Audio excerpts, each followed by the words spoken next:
You're listening to Trailer Rewind, a monthly conversation about movies you may have missed in theaters and are now available on streaming services. Every month we dig into the archives and view a film that Pete and Andy talked about in their trailer picks. JJ and I watch it and have a very spoilery conversation about it. Today, we're going to be talking about Anomalisa. This was Andy's pick from November 6, 2015.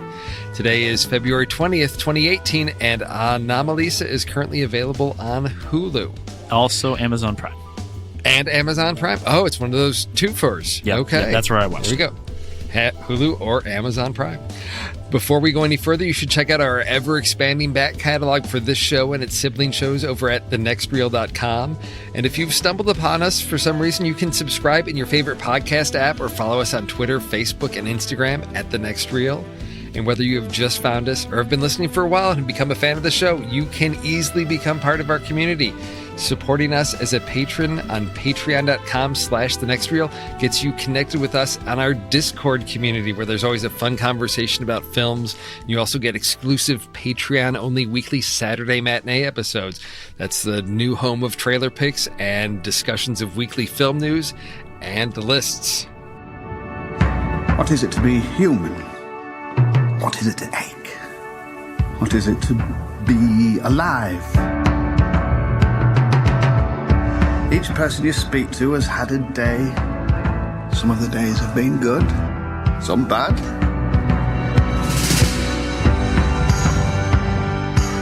Each person you speak to has had a childhood. Each has a body.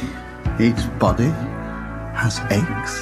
JJ, Andy said Anomalisa looks really interesting because it's stop-motion animation, and it seemed fitting for the way Charlie Kaufman had been going in his career. What did he mean by that? Fitting for the way he's going in his career. Well, if you look at, I think, some of the themes in his movies, going even way back to like Being John Malkovich, there's like the whole like marionette thing. And he said he was kind of concerned because of Kaufman's film prior to this, which was Synecdoche, New York, which was about basically creating a whole miniature version of New York inside, I think it was like an airplane hangar or something like that. So it's, creating different versions of reality. And so I think he's talking about this is sort of how, giving us a film that is, could be done with real actors to a certain extent, but using that stop motion animation, I think sort of playing with reality and puppetry. Sure. So it's sort of that sort of next step. So he was concerned because he was not a fan of Synecdoche, New York. But Pete, he predicted that the use of animation would help take this story to the next level, but ultimately that this film was going to be underappreciated. Well, first of all, before we say anything, how could this movie have been done with real actors? You don't think it could have been done with real? It would have had to be computerized. I mean, it had to have some measure of animation to be able to pull off the multiple characters with one face and one voice and sort of that creating that. Right. I mean, I guess there are ways that you could do that. I mean, it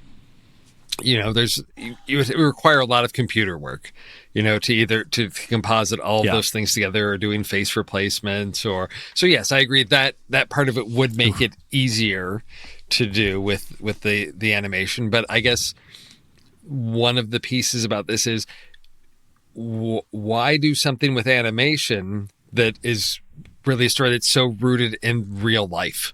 The animation piece, having everyone the same face and voice, I didn't get it for a while, which it makes me feel a little sheepish. Because I didn't have any expectations going into the movie. I didn't know anything about it, so I was just kind of along for the ride. And I think and I'm embarrassed about it because I didn't catch what was going on until like 17 minutes in. The film starts with this sort of overture of voices that are all the same voice, and then you've got this face, which they actually picked a really interestingly bland stop motion face to be able to do this character that becomes everyone. I think that was executed very well, but I didn't really realize that these were different people that were presenting as the same mundane, plain person until the phone call with his wife and kid. Oh, okay. From the hotel room, which I should have known before then. But in general, the film, it really takes its time throughout everything. It's setting up everything, and it kind of has to, right? Because the whole message about this is that life is for the main character, for Michael Stone. Life has become plain, and everything is plain, and everything is the same. So lulling you into that sameness is really key to the beginning of the movie. Unfortunately, I was terribly lulled by that and really had difficulty sticking with it. In fact, staying awake at the beginning was very difficult for me, because it's not, I mean, it doesn't pull you in to its grand statement for a while, which I know is by design. But for me, that was something that was really difficult for me in watching this movie. Well, yeah, I agree. It took me a while to figure it out as well, because I thought, well, the voices, I got the sense that, okay, the voices sound very similar. The faces, I didn't quite connect with that until I think maybe the bellhop, because you've got the guy on the plane and the cab driver, but they have different hair and different clothes, and you're dealing with puppets. So, there's a certain, I guess, lack of variety that I'm expecting. But it wasn't until I guess I saw like the bellhop and the desk manager, where I'm like, oh, okay, everybody has the same voice. They all have the same face. It's this just faceless, other. He doesn't connect with anybody, and everybody just is the same boring person to him. But yeah, I think, yes, the phone call with his wife, that would make sense to me why that's going to really stand out, because he's talking with his wife, then he's talking with his son Henry, and the voice is exactly the same. And that was where I was like, oh, wait a second, this is something very different. Yes. So because before that I was thinking, is there some mechanical reason that the puppets all have to look alike? Right. But he doesn't look alike. But he doesn't look like them at all. Exactly. He very much stands out. His face is very distinct from everyone else's, and his voice is very distinct as well. But it's not till you have two, because so many of the earlier conversations is just him with one other person. It's not till you have two of the other people talking to each other that you realize, or they're in conversation near proximity to one another, that you get the sense, oh no, they both have the same voice. Right. Okay, so if we look at Charlie Kaufman and what his films often, focus on people with, struggling with their identity, or figuring out who they are, or their place in the world, or memory, or just trying to connect with other people. This is sort of like the penultimate version of that, right? Because you've got a guy who's in a world with people that he sees as just all sort of like robot clones of each other.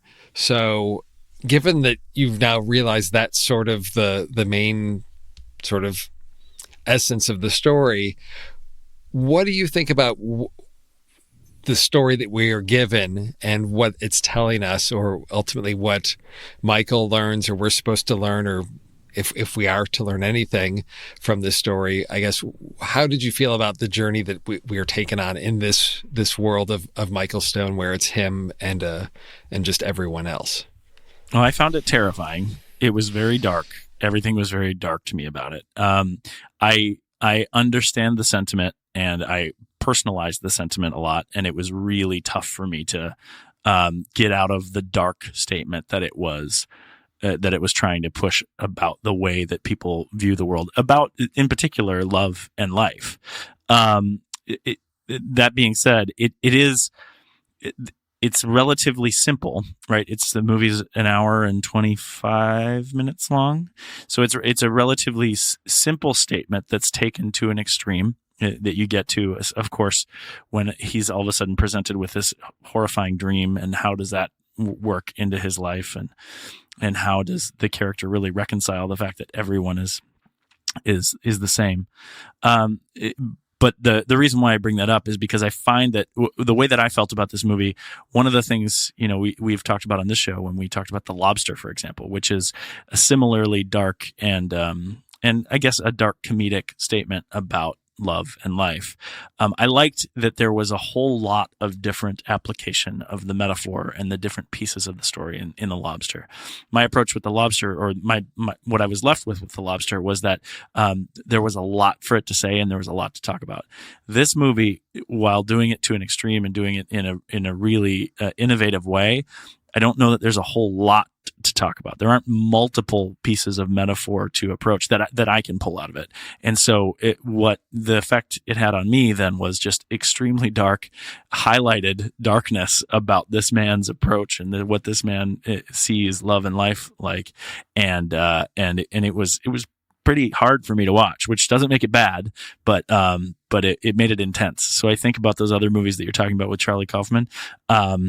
I think it falls right in line.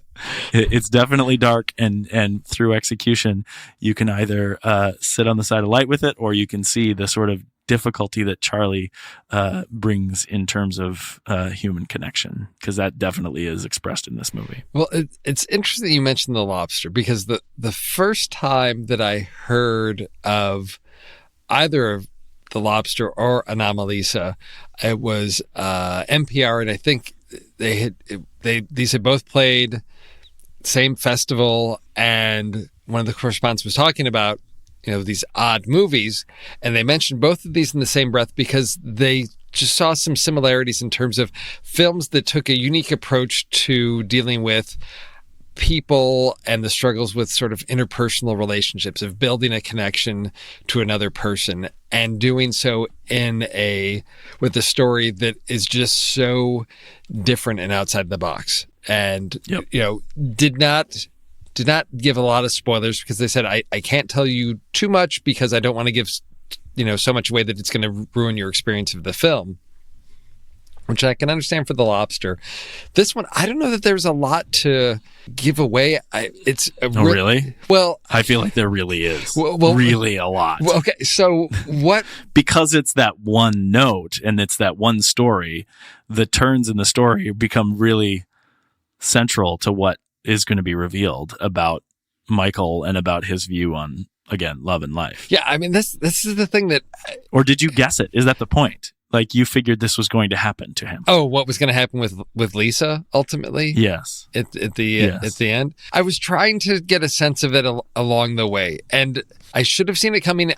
In the morning when they're sitting down having breakfast, his attitude starts to change, and I thought, oh no, I had a sense of where it was going at that point. Right. Prior to that, no, I did not, because I guess what I tried to piece together was what had gotten him to this point where he had really disconnected himself from everybody. For, the guy sitting next to him on the plane and the cab driver and the people at the hotel, that makes sense. The fact that his wife, and then his wife Donna, and then his girlfriend from before he was married, Bella. I knew there were issues with those relationships. And I guess I didn't know until, I guess when he hears Lisa's voice and it's different. I mean, I guess that's thrilling, because it really caught me off guard, because you're so used to hearing every other voice other than Michael sound the same. So that when he hears this other voice, I think it's as surprising to us as it is to him that there's someone else out there. What I didn't anticipate, I guess, was that Bella and Donna at previous points in his life had also been, like that. And now saying their names together, Bella and Donna, Bella Donna, I didn't even think about the wordplay that's going on with how they're together there. Yes. Yeah. I think, ultimately, we need to talk about it as it's a spoiler on this show. And you asked the question here, what moment will I remember several years from now? And you talk about that breakfast where they come to the breakfast the morning after that they've made love, and they come with so much enthusiasm, and over time, as they're talking, Michael loses his belief of uniqueness in Lisa, and she slowly morphs into everyone else with the same voice. For a long time, it's two voices, and it's this shot, and it's tough with stop motion animation, but it's this shot of Lisa's face, but backlit from the outside of the hotel window, that's kind of giving her this halo that makes her fuzzy and difficult to make out. And it's powerful, and it's dark. It's this terribly lonely person who thought he found his ticket out of loneliness, and then realizing that the difficulty is within him. not within the world around him. And that was, wow, it was heartbreaking. It was a heartbreaking moment for me. Well, yes. I mean, it is. But I saw that coming because when and this is what I struggle with this story, is why Lisa? Because it's just a voice he hears. It's not like he sees her from across the room and somehow visually she stands out. It's something in her. He just hears her voice, and he tracks her down from just from the get-go of the conversation. You realize these are two people from two different worlds. I mean, Michael, I mean, it's his story, and I'd say we're presented it from his point of view. So, I mean, he's a successful businessman. He's got a book that's apparently, very popular enough that he's asked to go out on speaking engagements. So this is what he does for a living. So he's productivity up 90%. Yep. He's an expert in his field. And Lisa is, she's not anything special. She's, works in, read his book, learned from him. But, in terms of, I don't see her on his level.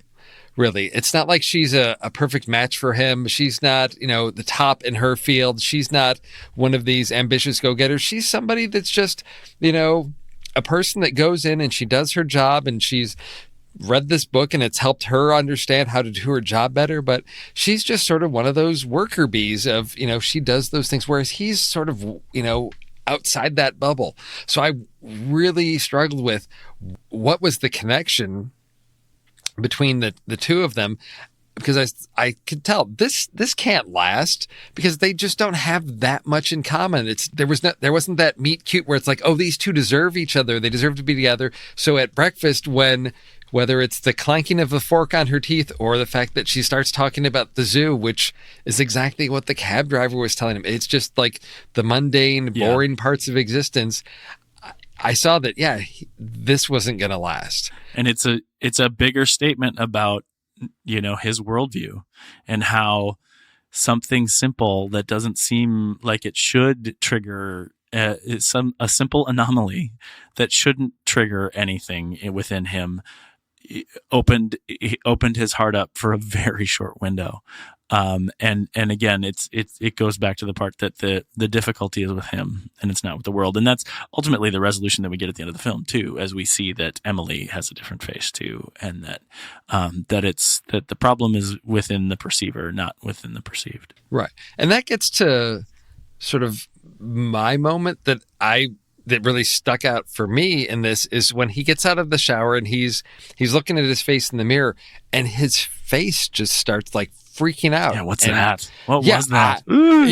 Because it's and that was the part where I thought, okay, choosing the stop motion animation was really interesting, because okay, there's other ways you can do that, but it almost appears like he was about to remove his face. Things they're jostling around, and because of the way the puppets are designed, like the whole, like right across the eye line is where like the forehead part is one piece, and then like the lower part of the face is a separate piece. And I'm thinking, oh, that's interesting stylistically to do that, because that sort of shows a little bit behind the curtain of animation of how you would have different pieces that you would put on there for different facial expressions. And that's just the mechanics of the puppetry. And we can see a little bit of that in the seams in the face. But then to make that part of the story of his face is actually like twitching and freaking out, and it almost looks like he's about to creepy to take that piece off.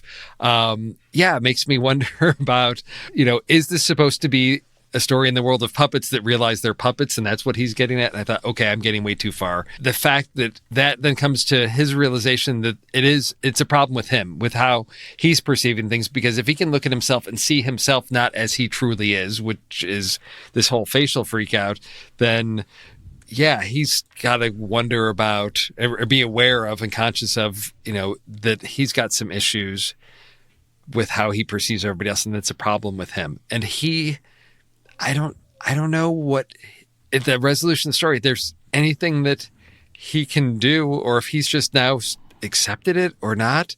I don't know. I don't think he did. That's the saddest thing about this movie is what he does.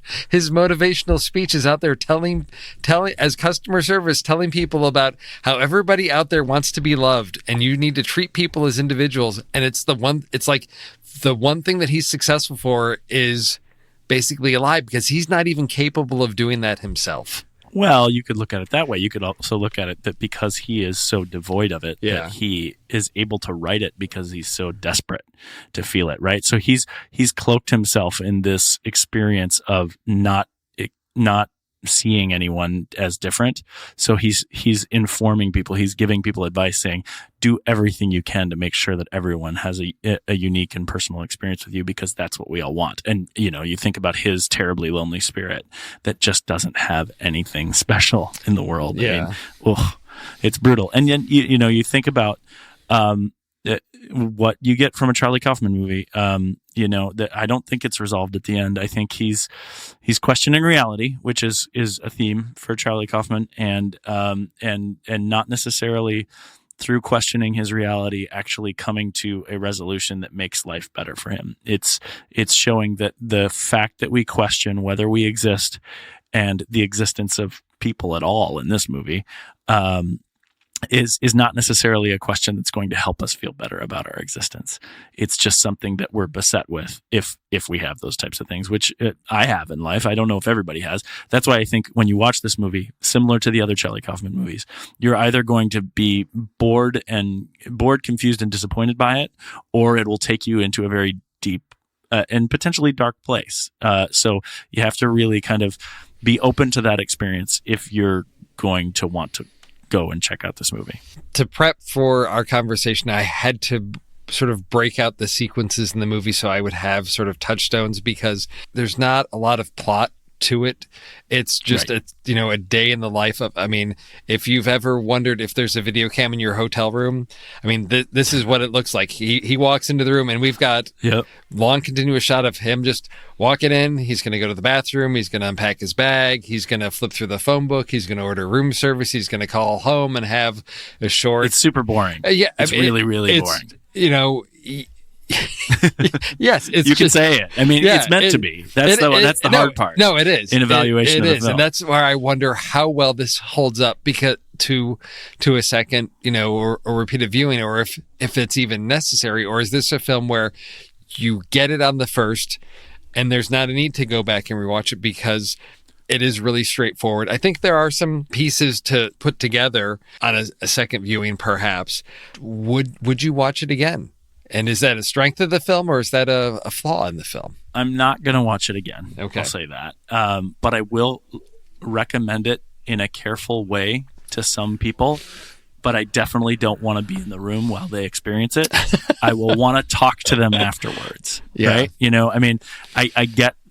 want to talk about it, but it was painful. It was a painful experience for me. I wouldn't choose to watch it again. Well, as I was watching it on my laptop, and my wife was sitting next to me. She was working on something. I've got headphones on, and she just sort of looks over, and of course, a couple times she looks over, and then at one point she looks over and she's just like, "Really?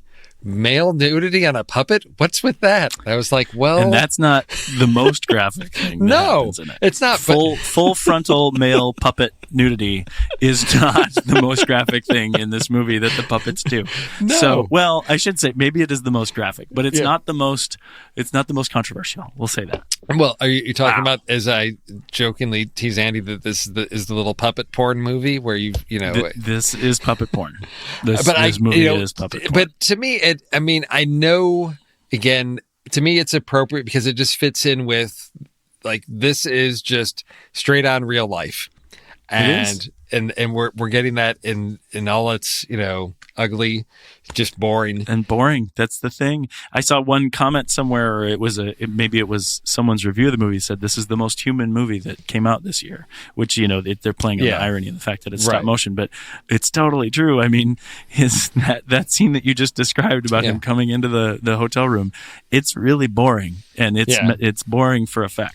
But as I went through sort of the scenes, I did notice that we're getting all these little pieces along the way of sort of where I can see for Michael where his perspective on life is coming from. Because there's early on when he's in the hotel, he walks down the hallway to get like a bucket of ice to bring back to his room. So I'm like, why are we even seeing this? Why is this necessary to see him walking down the hall get ice and come back. It's a couple of minutes. What is it giving us? But what's important is what's going on in the hallway as he's walking down is there's a married couple that's arguing. Right. Animated. Yeah. So they're just in the hallway, just like swearing at each other. I thought about that. I thought, well, this just sort of goes back to reinforce sort of Michael's outlook on life of like relationships don't work and people don't, there are no happy endings. There are no, right. It's not possible. Even, this young married couple or whatever, they can't get along. They can't connect. It's just more information back to him of like people don't connect well with each other, that relationships fail. And as I sort of looked, as I was going through, I'm like, yeah, that's all this is sort of his day and his failed interactions with people. Even he's so disconnected from what's appropriate. I mean, he goes to a toy store that is not a toy store for kids. It's a sex toy store. And buys like the most inappropriate toy for his kid. I'm like, dude, where's your common sense? Do you not understand how kids... Japanese sex doll. Yes. For his... To bring home for his young child. Yeah. I mean, this guy just does not understand at all. And that for me, that one pushed it a little far of like, come on, there's common sense. I mean, to say, I don't understand what's an appropriate toy for a kid. I mean, to me, that's pushing it a little bit. Maybe somebody... It's Charlie Kaufman's world, man. Yeah, I know. I mean, all the other pieces I can see where it's for relationships that are transactional, of people don't... What's appropriate ways to interact. Even on the opening scene on the airplane, as the airplane lands, he's talking to the passenger next to him who's apologizing to him. It's a man saying, I'm sorry I grabbed your hand. I something like he usually flies with his wife and, whatever. And Michael's like, oh, that's okay. Please let go of my hand now, which is funny. But again, it gets to that people not, understanding the appropriate ways to interact with each other. Physical contact is always awkward. I want to make one point about the Japanese doll, and that's it was used to an interesting effect because when we talk about the last shot of Michael in the film, they do show another shot after that, is him as his house is filled with people that he doesn't recognize because they all look the same and they all sound the same. He's sitting on the stairs and listening to the doll, which sounds different. And the interesting thing about that is the only other voice in the whole movie that was different was Lisa before she changed. And I don't think Michael realizes it because he's just kind of transfixed. But I think that's a statement of, well, what's animate, what's inanimate, puppets versus dolls, all these things. It's a statement to be made there, but they didn't have to do it with the Japanese sex toy. I agree with that, but it is a different voice unless it's very high pitched.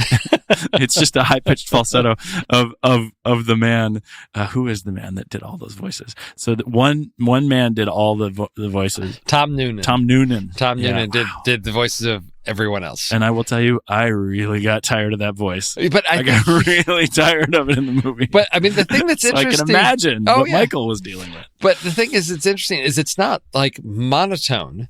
I mean, it's an expressive voice, and I think it's interesting. Even though the tone is the same, you can tell the difference between male and female characters with the voice. I mean, he did an amazing job on the film. I mean, Tom Noonan, for what he had all the heavy, not all the heavy lifting, but a particular version of heavy lifting in this movie. Yeah. I mean, that's interesting. I mean, he had a lot of different people to do, but, to make that distinction between male and female and just inflection and I guess sort of the flow and pattern of speech to still have that same sound, but yeah, I could tell when, he's on the phone with his wife, the difference between the mother and the son. You can tell, even though it's the same tone, but just the flow and pattern of speech is different, which I think is great because it gives you that sense of they're all different. It stops it from becoming this just monotonous noise with everybody he interacts with, but it still gets that sense of sameness. Yep, this movie is a well-executed dark comic tragedy. Are there parts of it, I mean, that did not work for you? I mean, I know it's not necessarily something you want to go back and watch, but were there parts that you'd say, this just was not executed well, or this didn't work for me? Or is it just a case of the story did what it needed to do, I just don't need to see it again? Well, I give the filmmakers a lot of grace in this, because even in the parts where I was bored or disappointed, I guess is what we're talking about here, or didn't work for me, I think they're doing it on purpose. So I don't think the things didn't work, because I believe that everything they were doing was doing for effect. So I wouldn't say that it didn't work, but I will say that if you do not go with the sort of mind bender aspects of Charlie Kaufman movies, you will not like this movie. The first half hour will be really confusing and boring and terrible. But if you do want to go with that, if you want to take that trip, and it's kind of a psychedelic trip into what this means and applying it to yourself and the sort of poetic thing, then it's going to work. But if that stuff is outside your realm at all, there's no way that you're going to like this movie. It's so boring. It's so boring. I mean, Michael's life is terrible. Like, honestly, like the last thing I want after this movie is to be Michael, and you have to spend an hour and a half being Michael. You really do. It's gross. Well, and that's a challenge with the film, because when I think about, how enjoyable a film is, or, rewatching it, there are some films that I will say, yes, they're great films, and I don't need to see them more than once. Like Dancer in the Dark is a film that just is an emotional nightmare for me. I love the artistry in that, but I would not subject myself to it again. And then there are films that Requiem for a Dream, it goes in that category. I still haven't seen that one because of that. I know I need to, but I know it's like I have to prep myself for that one to sort of put myself through that experience, because I know it's not something I'm just gonna lightly put on. I don't want to be it's too powerful a movie to not walk away negatively affected by. Right. But would you say that Anomalisa fits in that same category? Is it? Ooh, that's a good question. Is it, because does it have that power, or is it something else?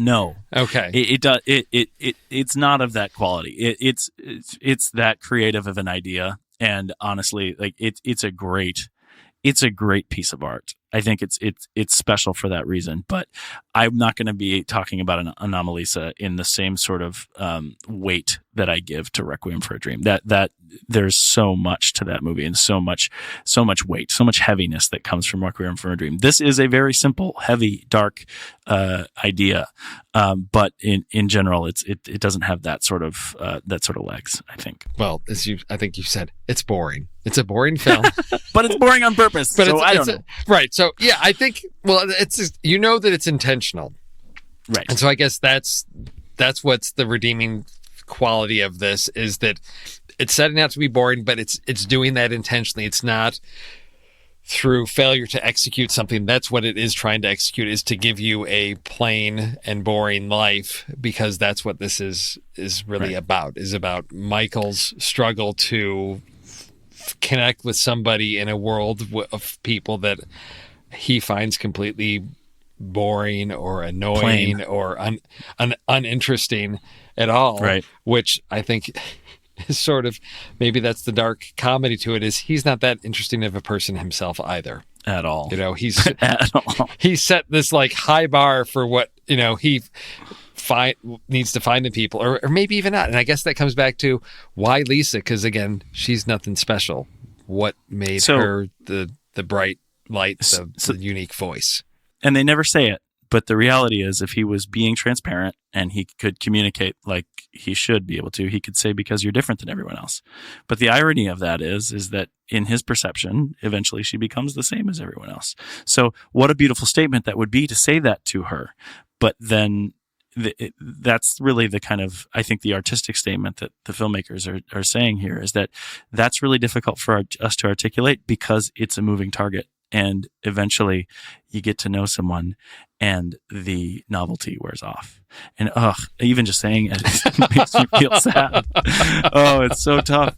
It's a tough movie, but if you enjoy, exploring those aspects of your psyche, that it's going to be, you're going to want to see this movie, because it's a well executed piece of dark comedic art. I guess that leaves us at a point where we can discuss our rankings, and sort of where this movie falls on our flick chart and Letterboxd, and Yep. where you place this film, because it's a unique one, and I struggled with it because I find the rewatchability a high factor when I'm determining my ratings. But like I said, there are some that I appreciate the artistry of them because they have that powerful impact, and I can say, well, I'm never going to watch it, but it excels at what it's doing. And this, to me, doesn't fall there. And so what I found was when I flick charted it, it did not do so well.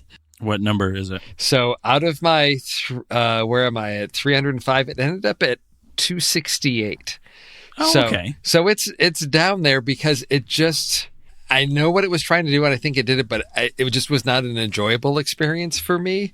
And I understand the story, but it's not like I said, wow, I really connected with what it's saying and value that and think this is important. Because to me, this was almost, I guess, what I felt like was Charlie Kaufman's, like, his manifesto of, I'm sorry I'm an oddball that can't connect with people, but here's what my life is like, and you don't understand how hard it is to be a person that is neurotic and can't connect with people and puts barriers between himself and everybody else.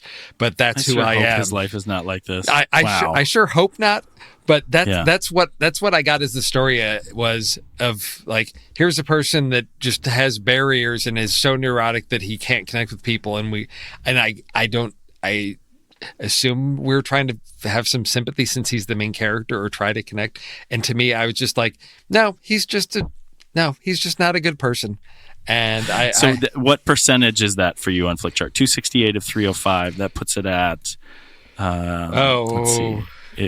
It reports that. So that's somewhere in the 20s, right? High 20%. Mine is 32%. So mine's on the bottom half too. It showed up as 115 out of 168 for me. And the movies that it falls between, like, you can draw no patterns from this. It's below Beverly Hills Cop. Okay. And above the Andromeda Strain.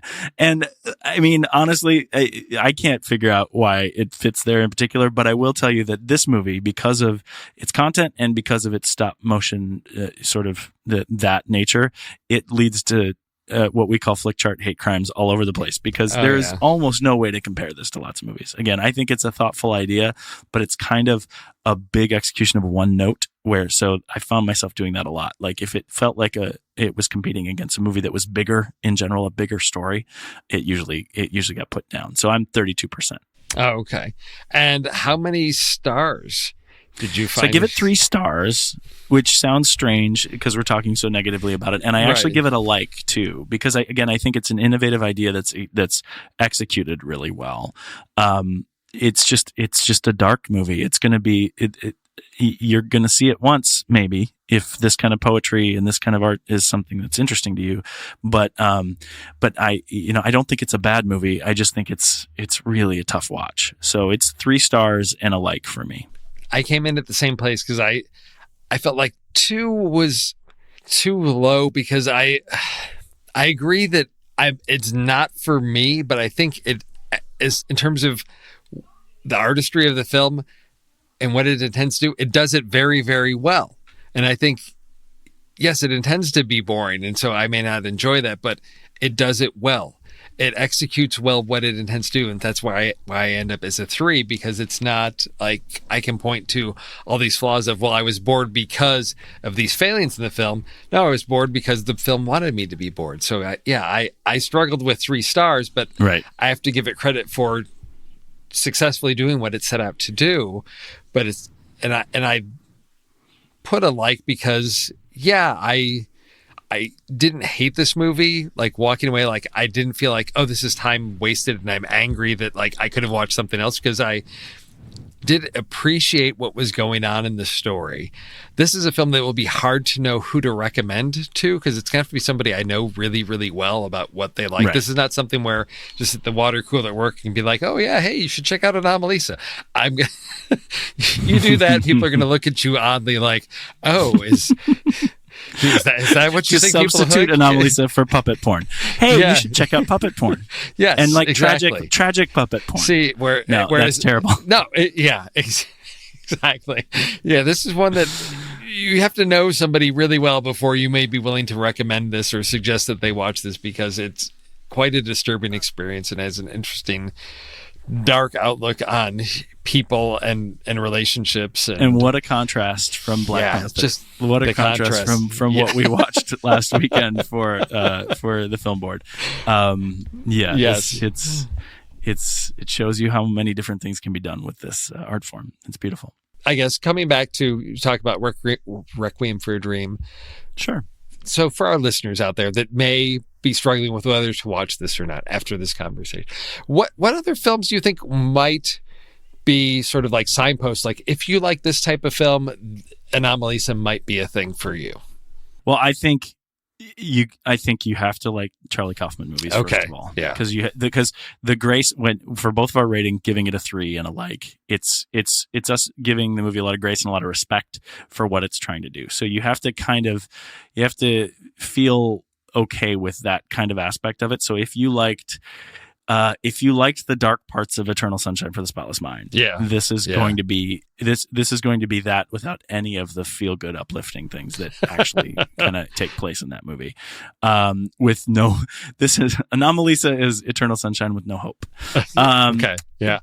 And I think actually Requiem's a good selection for it too, because if you look at this movie, it's 90 minutes, so it's a smaller version. It's a piece of those movies. It's the dark tragedy of it, and then it's this really innovative thing of doing it with stop motion, which that can't be undersold at how interesting that is, to take this very, very human condition and explain it through this fantastical stop motion way. So those 3 things I would say: Charlie Kaufman, the sort of dark tragedy, dark comic tragedies of these other movies like Requiem, and then if you can apply that to stop motion and you're an adult, kids should not see this movie. Oh no, because of the graphic nature of what's there.